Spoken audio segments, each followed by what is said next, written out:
एक गोष्ट लक्षात घेतली पाहिजे की पहलगाममध्ये जेव्हा अतिरेक्यांनी हल्ला केला तेव्हा उपस्थित असलेल्या पर्यटकांना जात विचारली, धर्म विचारला आहे। आणि हे पाहिलं आहे कुणी?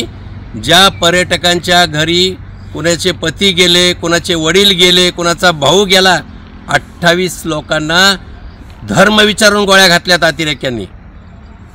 आणि मागच्या 4 दिवसापासून बघतो पुण्यातले गणबोटे असतील, जगदाळे असतील, या देशातील ठिकठिकाणचे सर्व नातेवाईक ओक्साबोक्शी रडून सांगतात की आम्हाला धर्म विचारला, आम्हाला जात विचारली, धर्म विचारला, जात विचारली। तरीसुद्धा विजय वडेट्टीवार केवळ मताचं लांगून चालन करण्यासाठी संशय निर्माण करणारी भाषा करतात, वेगळा नरेटिव्ह प्रस्थापित करतात।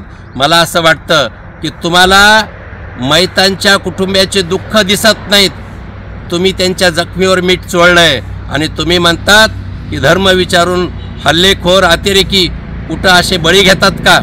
लाजिरवाणी गोष्ट आहे। आणि म्हणून विजय वडेट्टीवार तुम्ही अगोदर या सर्वांची माफी मागावी अशी जाहीर मागणी मी करतो।